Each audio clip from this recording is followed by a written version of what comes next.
Sure, that's a great question.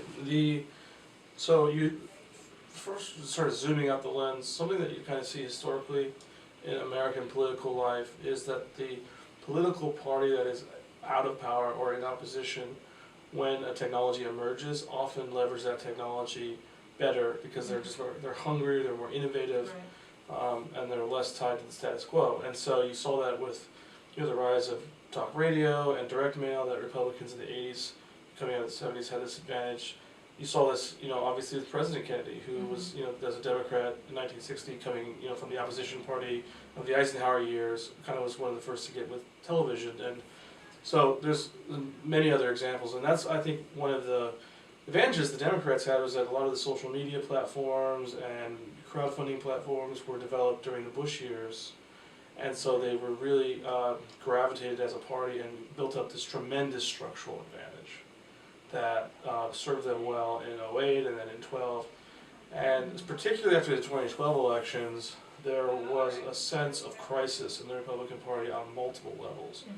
Because unlike 2008, which people sort of expected to lose more or less, and in 2012, a lot of leading Republicans expected it to win, but even those who thought we would lose thought it would be close. And so to lose by such a large margin was a sort of a shocking event to a lot of people in the party, a lot of strategists, donors, candidates, elected leaders.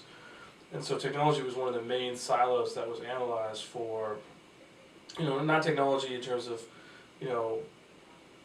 the latest shiny object, but infrastructure questions, like how do we raise money online, how do we organize our volunteers, how do we use data analytics to supplement traditional polling to know where the public is on issues and campaigns.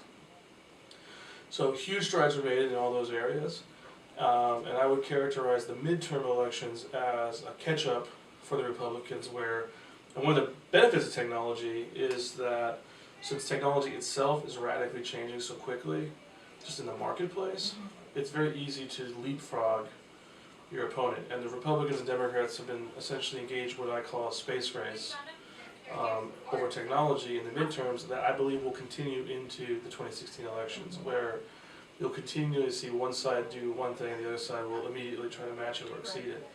And there are areas that the area where the Democrats have the biggest advantage vis-a-vis 16 in my view is in the culture around online giving that they have. They have, ActBlue has, I believe, something like 1.3 million Express user accounts. These are people who can donate with a single click, who have saved their credit card information with ActBlue. So Republicans have nothing like that. And you think that's 1.3 million individual users who each gave $25 or $70. That's millions of dollars in resources for Democratic candidates. So I think the Republicans have the infrastructure. They have obviously the ability to give online. They have the ability, to save credit card information, but they just don't have that culture around it that the Democrats have built up in the Obama years. One area where I think the Republicans have been gaining an advantage is, so the Democrats, to get really in the weeds, they have had essentially a monopoly around NGP van grassroots tools for the last, at least since 2008. And that's given them some advantages in the short term, but over the long term, similar to Republicans in the Bush years, they haven't necessarily been as competitive in developing replacement tools because they have market dominance. And so in the midterms, we had 5-6 different providers competing with one another that were all creating new versions of walk apps, new versions of door apps. So I think Republicans have not only caught up in that area, arguably, I think, if you look at some of the speed of data transfer and some of these nitty-gritty things, the Republicans potentially have advantages in that area. But it's so early in the 2016 race that, as you said in your question, it's very much a draw in a lot of areas, and it's really going to come down to which candidate and which campaign puts the most effort and resources into the technology, but more important than the technology itself is the culture around it. And this is something, you look at a Democrat like Jeremy Byrd, who's a grassroots strategist, talks about this a lot, which is the sense that, everyone can go buy a light bulb, but what matters is whether or not you use the light bulb. You turn it on or off. Like if you don't turn on the light bulb, you're still sitting in the darkness.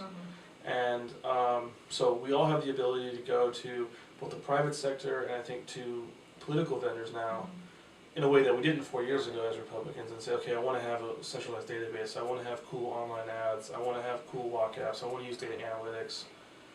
The question is, are we going to build that into our culture, both for the Democratic presidential and Republican presidential campaigns? And it's going to be, I think one of the most exciting elements of that race. Yeah, I mean, this is really the focus of my study group in a lot of ways, which is a lot of people, both from as consultants or as researchers, they study politics over here, they study government over here, like they're completely unrelated. And of course, we all know that they're very much interrelated. And the way in which we live our lives is fundamentally changing across the board. That's true of politics, it's true of banking, transportation. Any sector of the economy is fundamentally changing how it operates. And we're just at the beginning of that transformation. So, of course, as we change how people communicate, how society is organized, we're going to change who gets elected, because we're changing how people get elected. But the ultimate impact of that will be a change in how we govern. So over the last 50, 60 years, we've seen government that's largely oriented around building political mandates via one-way communication through television. Before that it was radio, so arguably we have a century of mass broadcast-based political governance, both as a campaign strategy and also if you're president or governor, you go on TV to try to make your case and you build a political coalition. That is breaking down because people no longer find it compelling to sit on their couch and be told by an elected official what to believe or how to believe it. They need to participate in that process, and that's where things like what Todd is doing with USTP and his successor Megan, I should say, what is so, or OSTP, is so powerful. It is this notion that we can improve the quality of government services while reducing cost, which is great for fiscal conservatives out there, but actually increasing the quality of the service delivered. And Anish Chopra, who was Todd's predecessor, has this great example when he was actually in Virginia. And he was the head of technology for the state Commonwealth of Virginia. And essentially you look at something like the DMV. Well, the DMV used to be like the worst place to go in government because you had to wait in these horrifically long lines. And they're mean. And at the end of the day, you're just like, please, I hate government. Why did they ruin my day? Excuse me. Well, now, almost all the transactions can be done online. ID renewal, etc. So you only have to go there if you're moving to the state or if you have some unique problem that needs addressed. And so you can get in and out of the DMV in 15 minutes. Right? And so like the costs can go down because you don't need to support quite as large an infrastructure. But the service quality actually goes up.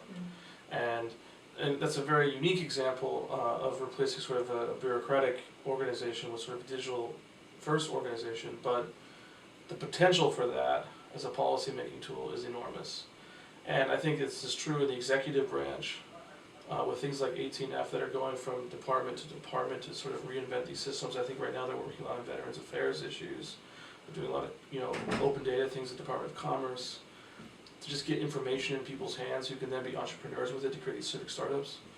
I think there's a lot of potential in the legislative branch as well, which is a committee hearing today is essentially a made-for-TV event. It's designed, if you go to these rooms physically, they're television studios. They have lighting, they have staging, they have booths for TV control. And 20, 30 years ago, yeah, that was a great way to build a political argument, to enact a policy.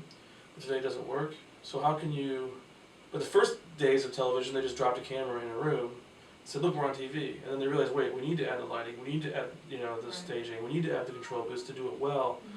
And today it's like, oh, we have a Twitter account. Congratulations. There's presence, but there's not purpose. And the next generation of leaders, I think, is going to be about how can we take that presence and give it the purpose of actually making committee hearings more participatory, more open and involving much more the public, and not just for communications benefit of saying like, look, we're communicating, but because if you don't do that, you will not be able to build a political consensus. And in absence of consensus, I don't even think you can build a sustainable political coalition. Because you're not the people, it's just no longer effective to do the old style communication. And so inevitably, that's, in my view anyway, that's going to be the process that makes our government work more efficiently, both on the executive side and on the legislative side. But so much of that it begins with the inevitable changes in how we campaign. Because the leaders that will get elected because they campaign well online are going to have different attributes than the leaders who got elected because they could campaign well on television. And some of that's going to be upside, some of that's going to be downside. But it's not unprecedented. I mean, candidates, television is a very visual medium. I mean, look at 19th century candidates. Some of those, is William Howard Taft getting elected? I don't know. I mean, we'll find. But so, is FDR, get elected in a wheelchair in a television society of the 1930s? It's debatable, So there's upsides, there's downsides. But I believe, just as television elevated people who are really good at, stagecraft of the office, I believe that the internet era candidates will be very good at listening, collaborating, and being open and transparent. And as more of them get elected as a result of those virtues and strengths, they will. That's when the government will really fundamentally change. Yeah, I do. I mean, so for at least the past 10 years, if not longer, there's been this idea of digital democracy. Like you said, it's been this notion that technology in and of itself will make things better, more collaborative, just because there's tech. And what we're seeing in reality is politics has become more divisive, more isolated, more segmented, less collaborative, and ultimately less effective. And so the question is, well, what's this disconnect? Why do we have this vision of what it can do, yet we're not getting there? And I think there's two reasons, and of course it's just my opinion.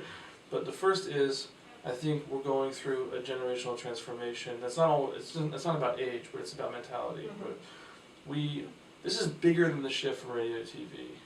This is bigger from the shift from broadcast TV to cable TV. I mean, this is a fundamental shift between a mass broadcast medium and a century of politics defined by mass communication to what I call mass collaboration, which is the internet-based era. And so we still have leaders in many cases who are governing the old way, but the world is in the new way. And it's only been 10 years, but that transition is still.